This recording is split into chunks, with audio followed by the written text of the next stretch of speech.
Socialist విప్లవ సేనాని Lenin Marxist సిద్ధాంతాన్ని నిర్దిష్ట పరిస్థితుల్లో నిర్దిష్టంగా అమలు చేయడం ఎలాగో కార్మిక వర్గానికి బోధించడమే కాకుండా ఆ సిద్ధాంతాన్ని ఆచరణలో పెట్టడం ద్వారా మానవ సమాజ చరిత్రలోనే తొలిసారిగా రష్యాలో సోషలిస్టు విప్లవాన్ని జయప్రదం చేశాడు లెనిన్.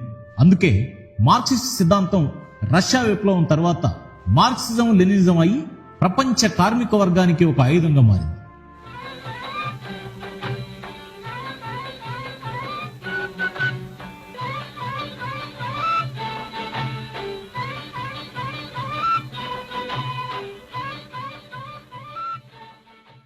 లెనిన్ అసలు పేరు వ్లాదిమిర్ ఇల్యిచ్ ఉలవనోవ్.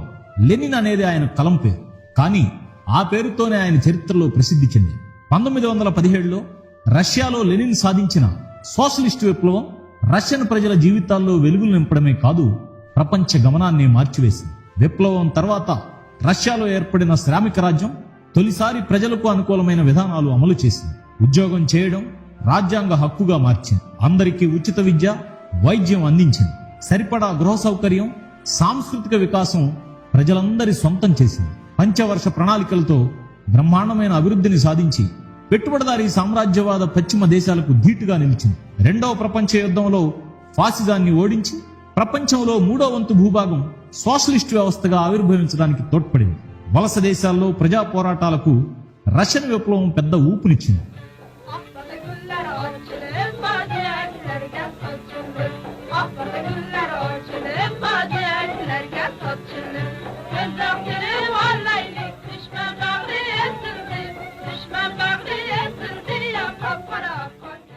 లెనిన్ది చదువుకున్న సంస్కారవంతమైన కుటుంబం. తండ్రి పేరు ఇల్యా నికోలోవిచ్ ఉల్యనోవ్. ఒక మధ్యతరగతి ఉద్యోగి. పాఠశాల ఉపాధ్యాయునిగా పనిచేసి తరువాత పాఠశాల ఇన్స్పెక్టర్ అయ్యి విద్యా వ్యాప్తికి బాగా కృషి చేశాడు. తల్లి మరియా అలెగ్జాండ్రోవ్నా కూడా విద్యావంతులు. వారిది అభ్యుదయ భావాలు, సాహిత్యాభిరుచులు గల కుటుంబం. వారికి లెనిన్తో కలిపి 6 పిల్లలు, 3 మగపిల్లలు, 3 ఆడపిల్లలు. లెనిన్ 3వ సంతానం. చిన్నతనం నుండి లెనిన్ చదువులో ముందుండేవాడు. పుస్తకాలు, ప్రగతిశీల సాహిత్యం బాగా చదివేవాడు. చదరంగం ఆటగాడు, క్రమశిక్షణతో మెలిగేవాడు. లెనిన్ చిన్ననాటి రోజుల్లో జారిస్టు ప్రభుత్వపు క్రూర పరిపాలన, భూస్వాముల, పెట్టుబడిదారుల పీడనతో కార్మికులు, రైతులు అధోగతిలో ఉండేవారు. పరమ పేదరికం అనుభవించారు. ఈ పరిస్థితి చిన్ననాటి లెనిన్లో పేదకుల పట్ల గాఢమైన ద్వేషాన్ని, పీడితుల పట్ల సానుభూతిని కలిగిస్తుంది. లెనిన్ పాఠశాలలో విద్యార్థిగా ఉండగానే ఈ విప్లవ భావాలు ఏర్పడ్డాయి.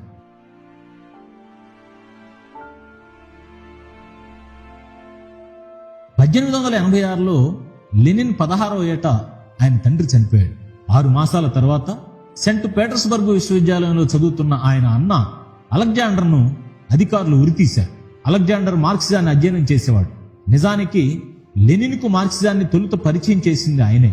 తండ్రి, అన్న 6 మాసాల తేడాతో మరణించినప్పటికీ లెనిన్ మానసికంగా కృంగిపోకుండా చదువు కొనసాగించాడు. అన్న అలెగ్జాండర్ ప్రభావం లెనిన్ మీద ఉన్నప్పటికీ సామాజిక మార్పు సాధించడానికి ఆయన ఎన్నుకున్న మార్గంతో లెనిన్ ఏకీభవించలేదు. వ్యక్తులను హత్య చేయడం నిష్ప్రయోజనం, దానివల్ల విప్లవం సాధించలేమన్న నిర్ధారణకు వచ్చాడు లెనిన్. శ్రామిక ప్రజల విముక్తి కోసం, భిన్నమైన మార్గం కోసం ఆయన అన్వేషణ సాగించాడు. సామాజిక శాస్త్రాలను ప్రత్యేకంగా అధ్యయనం చేశాడు. చదువులో మంచి ప్రతిభ కనబరిచి 1887లో ఉన్నత పాఠశాలలో బంగారు పతకం సాధించి ఉత్తీర్ణుడైన 1889 మేలో లెనిన్ కుటుంబంతో పాటు సమార పట్టణానికి పోయి 4.5 సంవత్సరాలు అక్కడ ఉన్నాడు. అక్కడ ఆయన జర్మన్ భాష నేర్చుకున్నాడు. ఆ రోజుల్లో రష్యా అంతటా స్టడీ సర్కిళ్లు పెద్ద ఎత్తున జరిగేవి. లెనిన్ ఈ స్టడీ సర్కిళ్లలో విస్తృతంగా పాల్గొనేవాడు. ఉద్యమాల్లోకి వస్తున్న రష్యన్ కార్మిక వర్గానికి నిజమైన విమోచన కల్పించే సిద్ధాంత ఆయుధం యువ లెనిన్కు మార్క్సిజంలోనే కనిపించింది. ఆయన మార్క్సిస్టు మౌలిక రచనలను, ముఖ్యంగా పెట్టుబడిని లోతుగా అధ్యయనం చేశాడు.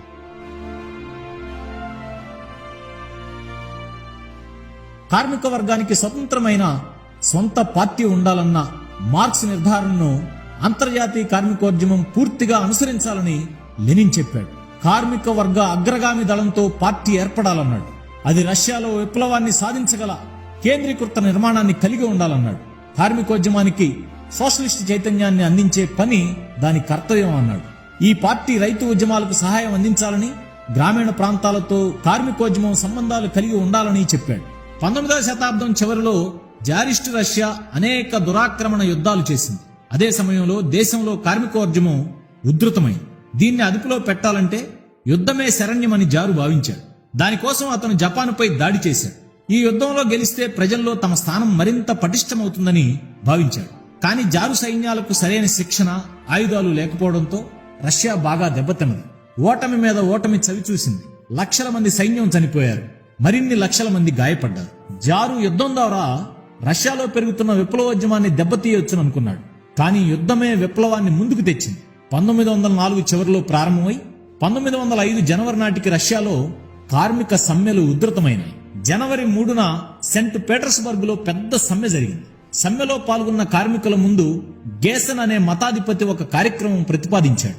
దాన్ని అనుసరించి పీటర్స్బర్గ్ లోని వివిధ ఫ్యాక్టరీలకు చెందిన 1,40,000 మంది కార్మికులు జనవరి 9 ఆదివారం నాడు కుటుంబాలతో సహా జారు చక్రవర్తి నివసించే వింటర్ ప్యాలెస్ కు చక్రవర్తి చిత్రపటాలు పట్టుకుని వినతి పత్రాలతో హాజరైనారు. ఆ విధంగా చేస్తే జారు వారి విన్నపాలను మన్నిస్తాడని గేసన్ వారిలో భ్రమలు కల్పించాడు. వినతుల ద్వారా విముక్తి రాదని బోల్షెవిక్కులు కార్మికులకు చెబుతూనే ఆ ప్రదర్శనలో పాల్గొన్నారు. ప్రదర్శన వింటర్ ప్యాలెస్ కు చేరుకున్నంతనే వారిపై జారు కాల్పులు జరిపించాడు. 1000 మంది కార్మికులు చనిపోగా అనేక వేల మంది గాయపడ్డారు. చనిపోయిన వారిలో బోల్షెవిక్కులు కూడా ఉన్నారు.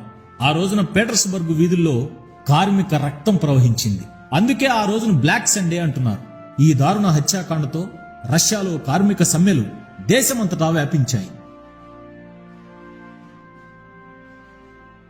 1905 విప్లవం ఓడిపోలేదని, రానున్న విప్లవానికి రిహార్సల్స్ గా ఉపయోగపడిందని లెనిన్ గుణపాఠాలు తీశాడు. తిరుగుబాటులోని విప్లవ లక్షణాన్ని ప్రశంసిస్తూనే నిర్మాణ లోపాలను ఆయన నిర్మోహమాటంగా వెల్లడించాడు. సాయుధ పోరాటాన్ని మరింత కృతనిశ్చయంతో చేయాల్సి ఉండిందని, దెబ్బ కాచుకోవడం కాకుండా ఎదురుదాడి చేసి ఉండాల్సిందని, సైన్యాన్ని తమ వైపు తిప్పుకోవాల్సిందని, ఈ పోరాటంలో రైతాంగం పాల్గొనేట్లు ముందుగానే చర్యలు తీసుకోవాల్సిందని ఆయన చెప్పాడు. ఈ గుణపాఠాలతో కొత్త పోరాటానికి సిద్ధం కావాలని ఆయన కార్మిక వర్గానికి పిలుపునిచ్చాడు. పోరాటం విప్లవ స్థాయిని అందుకుంది. రాజకీయ సమ్మెలో అక్కడక్కడ జారు సైన్యంతో సాయుధ ఘర్షణలకు దారితీయడం, క్రమంగా విస్తరించడం ప్రారంభించాయి. పట్టణాల నుండి ఉద్యమం పల్లెలకు వ్యాపించింది. రైతులు పోరాటంలోకి దిగారు. భూస్వాముల ఎస్టేట్లు స్వాధీనం చేసుకోవడం ప్రారంభించారు. భూస్వాములు పట్టణాలకు పారిపోయారు. ఈలోగా 1905 జూన్లో జారు సైన్యంలోని పొటంకిన్ యుద్ధనౌకలో నావికులు తిరుగుబాటు చేసి విప్లవకారుల పక్షం చేరారు. ఇది జారు పక్షం స్థైర్యాన్ని బాగా దెబ్బతీసింది. ఒకవైపు కార్మికుల రాజకీయ సమ్మెలు ఉధృతం కావడం, ఉద్యమంలో రైతాంగం చేరడం, మరోవైపు సైన్యంలో తిరుగుబాటు, ఇవన్నీ దేశంలో సాయుధ తిరుగుబాటుకు పరిస్థితులు పక్వమయ్యాయన్న విషయాన్ని స్పష్టం చేసినట్లు లెనిన్ పేర్కొన్నాడు. ఈ పరిస్థితుల్లో బోల్షెవిక్కుల ఎత్తుగడలను వివరిస్తూ లెనిన్ ప్రజాస్వామ్య విప్లవంలో సోషల్ డెమోక్రాట్ల 2 ఎత్తుగడలు అన్న పుస్తకాన్ని రాశాడు. ఇందులో ఆయన ఎత్తుగడలకు సంబంధించి 3 సూత్రీకరణలు చేశాడు. కార్మిక వర్గం బూర్జువా విప్లవానికి నాయకత్వం వహించాలి. 2 జారు ప్రభుత్వాన్ని కూలద్రోసి ప్రజాస్వామిక రిపబ్లిక్ కు స్థాపించాలంటే సాయుధ పోరాటమే మార్గం. 3 ప్రజాస్వామిక దశతో విప్లవం ఆగిపోదు.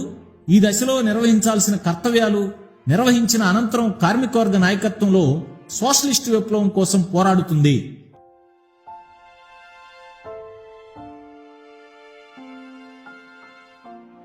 లెనిన్ ఎత్తుగడలను మెన్షివిక్కులు తిరస్కరించారు. రైతాంగపు విప్లవ పోరాట శక్తిని వారు తక్కువ అంచనా వేశారు. దేశం పూర్తిగా పారిశ్రామికవంతమై కార్మిక వర్గం జనాభాలో అత్యధిక శాతం అయినప్పుడు మాత్రమే సోషలిస్టు విప్లవం వస్తుందని వారు వాదించారు. వారి వాదనలను లెనిన్ తిరస్కరించారు. దీనిపై 2 ఎత్తుగడలు గ్రంథంలో రాస్తూ సోషలిస్టు విప్లవాన్ని గురించిన మార్క్సిస్టు అవగాహనను మరింత పెంచాడు. విప్లవం ద్వారా ప్రభుత్వాన్ని కూలదోసి బోల్షెవిక్కుల అధికారం చేపట్టడం ఒక్కడే మార్గమని గ్రహించాడు. సోషలిస్టు విప్లవానికి రష్యా సిద్ధంగా ఉందని చెప్పాడు. ఈ సమయంలో లెనిన్ రాజ్యాంగ యంత్రం విప్లవం అనే గ్రంథాన్ని పూర్తి చేశాడు. రాజ్యాంగ యంత్రం యొక్క స్వభావాన్ని ఆయన అందులో స్పష్టం చేశాడు. లెనిన్ ప్రణాళిక ప్రకారమే 24 రాత్రి తిరుగుబాటు ప్రారంభమైంది. తిరుగుబాటు కేంద్రమైన స్పోన్లీ ఇన్స్టిట్యూట్ భవనానికి లెనిన్ 24 సాయంకాలం చేరుకొని తిరుగుబాటును నడిపాడు.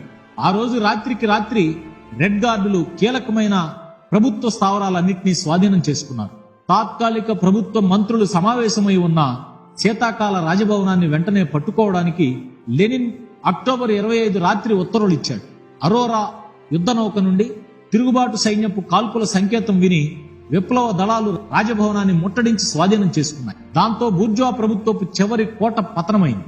ఆ విధంగా 1917 అక్టోబర్ 25వ తేదీ నేటి క్యాలెండర్ ప్రకారం నవంబర్ 7 చరిత్రలో తొలి సోషలిస్టు విప్లవం జయప్రదమైన రోజుగా చిరస్థాయిగా నిలిచిపోతుంది. విప్లవం విజయవంతమైన మరునాడు అక్టోబర్ 26న సోవియట్ల మహాసభ 2 చట్టాలు చేసింది. మొదటిది తక్షణం యుద్ధాన్ని నిలిపివేస్తూ జారీ చేసిన శాంతి చట్టం. రెండవది భూస్వాముల భూమిపై రైతులకు హక్కులు కల్పిస్తూ జారీ చేసిన చట్టం. ఈ చట్టంతో 36 కోట్ల ఎకరాల భూమి రైతుల పరమైంది. తదుపరి చట్టాల్లో జాతుల బందీఖానాగా ఉన్న రష్యన్ సామ్రాజ్యంలో జాతులకు విడిపోయే స్వేచ్ఛతో సహా అన్ని రకాల స్వేచ్ఛ ఇవ్వబడింది. అంటే రష్యా కార్మికవర్గ రాజ్యంగా మారిన తర్వాత అంతకుముందు రష్యన్ సామ్రాజ్యం కింద ఉన్న అనేక జాతులు పూర్తి స్వయం పాలనాధికారంతో ఒకే దేశంగా కలిసి ఉండటానికి అంగీకరించాయి. దాంతో రష్యా పేరు యునైటెడ్ సోవియట్ సోషలిస్ట్ రిపబ్లిక్ గా మారింది. లెనిన్ దాని తొలి అధ్యక్ష బాధ్యతలు స్వీకరించారు. లెనిన్ నాయకత్వంలో విప్లవ రష్యా జారీ చేసిన తదుపరి చట్టాల్లో ముఖ్యమైనది కార్మికుల పనిదినాన్ని 8 గంటలకు తగ్గిస్తూ చేసినది. ఏనాటి నుండో ప్రపంచ కార్మికవర్గం చేస్తున్న ఈ డిమాండ్ సోషలిస్ట్ రష్యాలో మొట్టమొదటిసారి సాకారమైంది. రష్యాలోని పిల్లలందరికీ ఉచిత లౌకిక విద్యను అందించే ఒక చట్టం, ప్రభుత్వం ఆధ్వర్యంలో అనాథ శరణాలయాలు నెలకొల్పే మరో చట్టం చేశారు. వయోజనుల్లో నిరక్షరాస్యతను నిర్మూలించేందుకు గాను దేశవ్యాప్తంగా అక్షరాస్యత క్యాంపెయిన్ ప్రారంభమైంది. 1920 నుండి 26 వరకు సాగిన ఈ అక్షరాస్యత కార్యక్రమంలో 50 లక్షల మందికి చదువు నేర్పారు. మహిళలకు సమానత్వాన్ని ప్రసాదించే అనేక చట్టాలను సోవియట్ రష్యా చేసింది. ప్రపంచంలోనే మొట్టమొదటిసారిగా సోషలిస్టు సోవియట్ యూనియన్ మహిళలకు ఓటు హక్కు కల్పించింది. మహిళలకు ఆర్థిక స్వావలంబన కల్పించే అనేక చర్యలు చేపట్టింది. మహిళలు కోరుకుంటే విడాకులు తీసుకోవడానికి ఉన్న అడ్డంకులను తొలగించింది. గర్భం దాల్చిన తొలి 3 మాసాల కాలంలో మహిళలు కోరుకున్నట్లయితే గర్భస్రావం చేయించుకోవడానికి అనుమతిస్తూ చట్టం చేసింది. అప్పటికి ప్రపంచంలో ఇటువంటి చట్టం చేసిన తొలి దేశం సోవియట్ యూనియన్. రష్యాను లౌకిక రాజ్యంగా ప్రకటిస్తూ ప్రభుత్వం మరో చట్టం చేసింది. రాజ్యానికి చర్చికి సంబంధం లేకుండా చేసింది. పాఠశాలల్లో మత బోధనలను నిషేధించింది.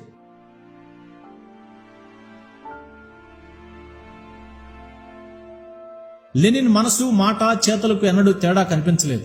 ఉదాహరణకు కమ్యూనిస్టు లీగు 3వ మహాసభలో కమ్యూనిస్టు నైతికతను నిర్వచించిన లెనిన్ జీవితాంతం అలాగే జీవించాడు. సమాజపు వెలుతురు కోసం తనను కొవ్వొత్తిలా కరిగించుకున్నాడు. ఆయన ఆరోగ్యం కోసం మెరుగైన ఆహారము, వస్తువులు అవసరమంటూ డాక్టర్లు, ఆత్మీయులు మొరపెట్టుకున్నా ప్రజలు హీనంగా జీవిస్తున్నప్పుడు వాళ్లకన్నా మెరుగైన జీవించే నైతిక హక్కు నాకు లేదని తిరస్కరించిన ఆదర్శ నేత లెనిన్. మానవత పట్ల ఆయనకు మించిన అవగాహన గలవారు లేరు. అలాగే లెనిన్ విప్లవ సాహసానికి, విజయానికి ఆయుపడు. లెనిన్ కార్యాలయ సిబ్బందిలో ఒకరైన కీరోవో తన స్మృతుల్లో ఇలా పేర్కొన్నాడు: పార్టీ నేతగా వలస జీవితపు రోజుల్లో ఇరుకు గదుల్లో చిన్న మంచం, పుస్తకాలతో టేబుల్, 2 కుర్చీలు, స్టూల్తో గడిపారు లెనిన్ దంపతులు. కానీ ప్రపంచ భూభాగంలో 6వ వంతున్న సువిశాల రష్యా అధినేత అయ్యాక కూడా లెనిన్ నిరాడంబరత, వినమ్రత, నైతికత, మానవీయతలతో నిండిన ఆయన జీవిత విధానం ప్రపంచ నేతలందరికీ నిన్న, నేడు, రేపు సదా ఆదర్శనీయమే. ఉదాహరణకు లెనిన్ అధ్యక్ష కార్యాలయంలో కూడా సాదాసీదా టేబుల్, ప్యాడ్, పెన్ స్టాండ్, పుస్తకాల బీరువాలు మాత్రమే ఉండేవి. ఆయన నివసించే క్లెమిన్ భవనంలోనూ పరిమిత ఫర్నిచర్ ఉండేది. భోజనశాలలో టేబుల్, 4 కుర్చీలు, స్టడీ రూమ్ లో పుస్తకాల బీరువా, టేబుల్, దానిపై సూటిగా పడే లైటు, ప్యాడ్, పెన్ స్టాండ్, అంతే. సెక్యూరిటీ గార్డు కొలోబ్యాకోవ్ తన స్మృతుల్లో ఇలా రాశాడు: భోగాలు, ఆడంబరాల పట్ల బొత్తిగా ఆసక్తి లేని మహనీయుడు లెనిన్. గతంలో సరే, దేశాధినేత అయ్యాక కూడా సాదాసీదా దుస్తులు, అవసరాల మేరకే గృహోపకరణాలు ఉండేవి ఆయన ఇంట్లో. ఉదాహరణకు పేపర్లో బ్రెడ్, గిన్నెలో పులుసు తెచ్చి లెనిన్ టేబుల్ మీద పెట్టేది కృపస్కాయ. సిబ్బందిని పనివాళ్లంటే ఊరుకోరాయన. నాతో సహా గృహ నిర్వాహక, కార్యాలయ సిబ్బందిని, చిరుద్యోగులను కూడా మీరు అంటూ సగౌరవంగా సంబోధించేవారు. వయసులో పెద్దవాళ్లను మాత్రం అవ్వ, తాత, పెద్దాయన అని పిలుస్తుండేవారు లెనిన్. లెనిన్ గృహ నిర్వాహకురాలు ఒకసారి ఆయన చిరిగిన సూటును కారిడార్లో కుడుతుంది. పక్కనే ఉన్న నాతో, చూడు బాబు, ఇదేమైనా బాగుందా? రైతులకవి, కార్మికులకివి, అందరికీ అన్నీ కావాలంటాడు, దేశాన్ని బ్రహ్మాండంగా చేయాలంటాడు, కానీ తనకొక సూటు కావాలన్న సంగతే పట్టించుకోడు. ఇదిగో చూడు ఈయన గారి దుస్తులు, రోజు వీటిని కుట్టడం, అతుకులేయడంతోనే సరిపోతుంది నాకు అంది. అప్పుడే వెనగ్గా వస్తున్న లెనిన్ ఆమె మాటలకు నవ్వుతూ, చూడండవ్వా, మన ఇంట్లో వాళ్ళంతా పాతవి, చిరుగుల దుస్తులతో సర్దుకుపోతుంటే మనం మాత్రం కొత్త దుస్తులు వేసుకు తిరగడం భావ్యమా చెప్పండి? దయచేసి ఇప్పటికిలా పోనే ఉండవా అంటూ ఆప్యాయంగా ఆమె 2 భుజాలను తట్టాడు లెనిన్.